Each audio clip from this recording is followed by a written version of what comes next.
Lo que ha pasado, Judy, es que en otros países se han preocupado por salvar las vidas y acá han hecho política. Y política también han hecho los medios de comunicación, porque toda la data, la cantidad de muertos, la falta de camas UCI, la falta de equipo de protección personal, la falta de vacunas, todo, dice que el Perú tenía el peor desempeño pandémico del mundo, pero la prensa los protegía. Vamos a ver una parte del programa de Beto Ortiz, en donde sale el doctor Ernesto Bustamante, a dar una interpretación de un examen clínico que no ha sido desmentido por el MINSA, ni ha sido desmentido esa parte del examen, ni por el Instituto Nacional de Salud, que diría que esta, la vacuna de Sinopharm, no es buena, sino mala. O sea, lo voy a poner en esos términos. Espero que hoy salga a aclarar el gobierno y ojalá que esto no sea exacto, ni siquiera acercado a la realidad. Porque si es verdad que tiene un desempeño malísimo, estamos comprando algo que no sirve. O sea, lo estamos mandando al bombo a Wagner. Esto lo sabía, si lo sabía el presidente de la República, si lo sabía Lamacetti, si lo sabe Ugarte, ¿por qué tanta insistencia con la vacuna Sinopharm? ¿Por qué no se abre el abanico a otras posibilidades? Veamos la nota de Beto a Saber y vamos a buscar después la opinión del doctor Neira, ¿correcto? Porque esto ha pasado ayer en la noche. Reitero, ojalá que esto se recontraclare y que la vacuna Sinopharm no sea mala. Porque la vacuna Sinopharm solamente tiene autorización en China y es bien entrecomillada porque es el propio Estado dueño de la vacuna. En ningún otro lugar del mundo ha entrado la Sinopharm como en el Perú. Veamos este extracto de Beto a Saber. Fácilmente descifrable para un lector común y corriente. Empecemos por explicarle a la gente cuáles han sido las condiciones o las características del estudio. Tenemos ahí unos cuadros que vamos a ir poniendo para que usted pueda explicarle a la gente cuántos voluntarios trabajaron. Ahí está el primero. Dice, análisis por intención de tratar, 7.375 participantes. ¿Esto significa es el total de los voluntarios? Sí, los participantes... a ver, quisiera iniciar la explicación indicando que se trata del estudio clínico de Cayetano Heredia. Cayetano Heredia es el patrocinador de un estudio clínico que involucra a Cayetano y a San Marcos. Pero en este análisis han participado solamente datos de Cayetano Heredia porque, según el firmante de este informe, no llegaron los datos de San Marcos a tiempo. Entonces, en Cayetano Heredia se hizo un estudio no con una vacuna Sinopharm, como mucha gente cree. Se hizo un estudio con dos candidatos a vacuna, distintas. Una fabricada en el Instituto de Virología de Wuhan y que tiene una cepa de coronavirus diferente y que tiene un procedimiento de fabricación, o sea, de inactivación diferente que la otra cepa. La otra vacuna candidata es una vacuna hecha en Beijing o Pekín. Bien, empecemos por la de Wuhan, que estamos viendo ahí en la pantalla. Dice la vacuna 1, que se usa el término brazo 1. Brazo, ¿verdad? En el sentido de brazo por el estudio, ¿no? Hay tres brazos. Brazo de estudio. El primer brazo corresponde a esta vacuna que cepa sucede... de Wuhan. Es la de Wuhan. Por lo menos en el protocolo es la de Wuhan. Espero que la nomenclatura no haya cambiado, pero al final el resultado es el mismo. Una tiene una efectividad de 33 de eficacia y la otra tiene una eficacia de 11. Peor Así todavía. es. Pero empecemos, a ver, ahí está la segunda, que es la cepa de Beijing. La efectividad de la cepa de Beijing es todavía más baja. Sí, ahí debería decir eficacia, ¿no? El término correcto es eficacia. Bueno, sí. Eficacia, efectividad. Sí. Entonces, empecemos por la primera cepa. La vacuna 1, o brazo 1, es la vacuna correspondiente a la cepa de Wuhan. Así es. 33.3% es un índice de eficacia aceptable. No es aceptable. El FDA puso como límite mínimo, como umbral, para la eficacia en cualquier estudio de vacunas, 50%, para vacuna para coronavirus. O sea, si yo presento este índice, esta eficacia a FDA, no me lo aprueba. La vacuna no se aprueba. No, de ninguna manera. Tienes que tener más del 50%. El equivalente del FDA aquí es el Digemit. Es Digemit, sí.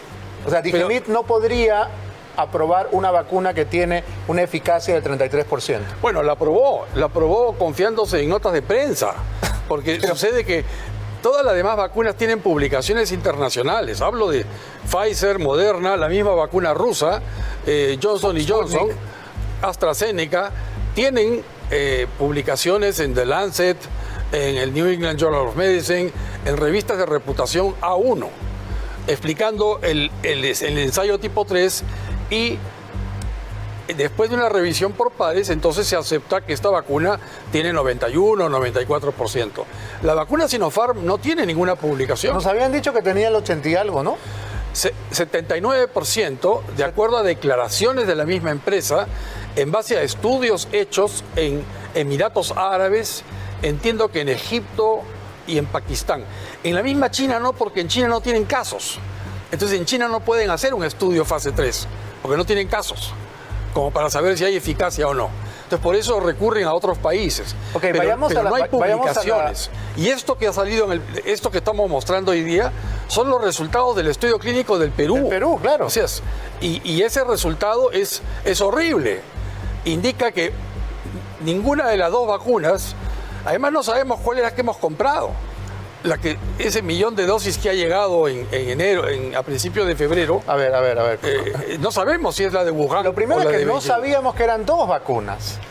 O sea, bueno, se sabía. Se decía la vacuna china, la vacuna de Sinopharm, pero ahora resulta que no es la vacuna, sino las vacunas chinas. La cepa de Wuhan y la cepa de Beijing. Ahora, la cepa de Beijing, la vacuna 2, que está en pantalla, tiene una eficacia de 11.5. Es ridículo. En nuestras manos, en el Perú, 11.5%. Y se ha hecho dos aproximaciones. Los estudios clínicos se analizan por dos metodologías.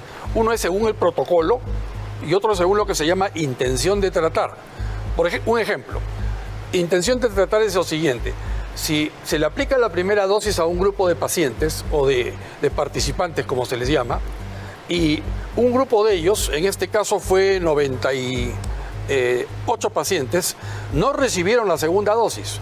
¿Por qué no la recibieron? Porque sucede que se infectaron entre dosis y dosis. Y en consecuencia no continuaron el protocolo, porque el protocolo requiere que uno no tenga COVID para poder continuar. Sino hasta después de días de la segunda dosis. Entonces el estudio se hace quitando esos pacientes, que es análisis, lo que se llama análisis por intención de tratar, y dejándolos también en el estudio, que es lo que se llama según protocolo. Y en ambos casos los resultados son similares. En el caso del brazo 1, que corresponde a la cepa de Wuhan, con 2.457 participantes peruanos, la eficacia es de 33.3%, en el caso de intención de tratar, y según protocolo es de 34.3%. Entonces, en ninguno de los casos es un número importante, ¿no? Lo que nos está diciendo, doctor, es que mucha de la gente que participó del estudio como voluntario, que se vacunó subrepticiamente usando su posición de privilegio, de autoridad, de familiar de autoridad o de amigo de autoridad, como hemos visto que ha pasado con la ministra Macetti y sus viceministros, que acabaron vacunando hasta el chofer, no están protegidos realmente, porque hay que ver qué vacuna le pusieron. No solamente no sabemos qué vacuna le pusieron, sino que también sabemos que hay personal de salud que se ha vacunado y luego se ha enfermado. Gente que trabaja actualmente en hospitales del MINSA y de salud que se han vacunado y se han enfermado. Así como ha habido investigadores del estudio clínico que se pusieron 3 dosis o se pusieron 4 dosis. ¿Cuál es la explicación de eso?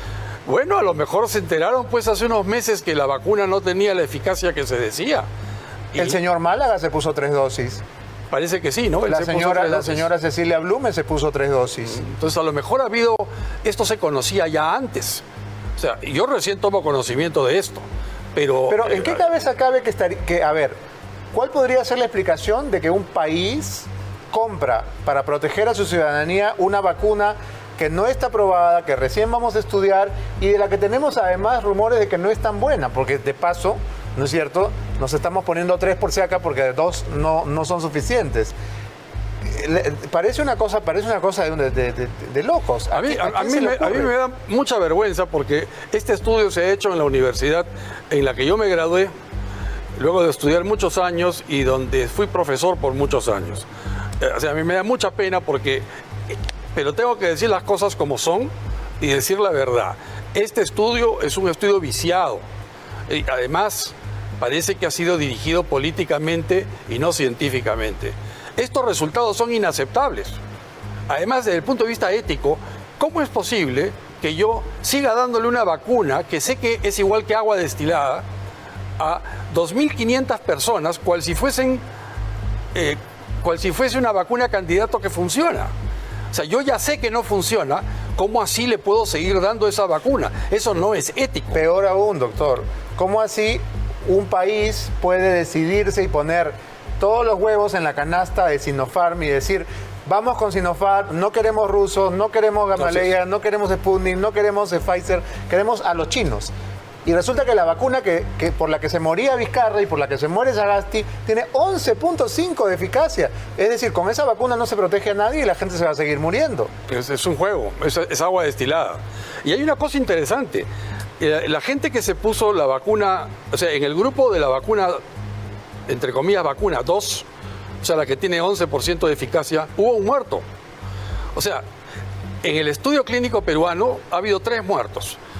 Yo por la prensa me enteraba que los 3 muertos, según declaraban algunos investigadores, se habían puesto placebo. Falso. No es verdad. Claro que es aquí falso. mismo está que 2 se pusieron placebo, pero 1 se puso la vacuna 2, el brazo 2. O sea, esa que no es agua destilada porque tiene una eficacia de 11%. Bueno, o sea, realmente... Estamos hablando de un escándalo gigantesco. Tenemos que hacer una pausa, pero vamos a seguir con el doctor Bustamante explicando. Ya, está clarito que el doctor Bustamante, que es el que lleva la denuncia, no es el doctor Ortiz, por si acaso, ¿ya? No es el doctor Bater, no es usted, no es el doctor Google. Te está diciendo que esta es la parte que corresponde a la Cayetano, falta la parte que corresponde a la San Marcos. En todas partes del mundo se hacen estos estudios. Acá se ha hecho acá y en Emiratos Árabes o en Arabia Saudita, según el propio comunicado del MINSA. Entonces tú ves cómo reaccionan las poblaciones que tienen diferentes condiciones étnicas, por dar un ejemplo, ¿no? Entonces... Si esto es cierto, uno tenía que mirar pues con recontra pinzas esto. Porque esa vacuna no tenía ni siquiera autorización allá en China y aparece la autorización en China que le da el mismo gobierno que es el dueño de la fábrica. Pero no está en otro lugar del mundo. Esta vacuna no está en Europa, por decir, no está en Estados Unidos. Entonces había que ponerle ojo a esta cuestión. Arranca tu día con el magazine más dinámico del Perú. Noticias, entrevistas, efemérides, política, Espectáculos y todos los deportes. Las eliminatorias al Mundial, la Liga 1 y la Champions. De lunes a sábado de 6 a 10 de la mañana por Willax Televisión y por TVO Radio 91.9 FM, la radio con fe. los astros te serán propicios en TVO. Por Facebook, Twitter y YouTube. Suscríbete y activa las notificaciones. Cuando uno vive en Lima, se acostumbra a decir, necesito más espacio, necesito paz, necesito más aire puro. Pero no son cosas que uno necesite, son cosas que uno merece. Condominio Montemar, un lugar para disfrutar de todo lo que mereces y más. Terreno sin inicial y hasta 24 meses sin intereses. Montemar, mereces más, un proyecto de centenario.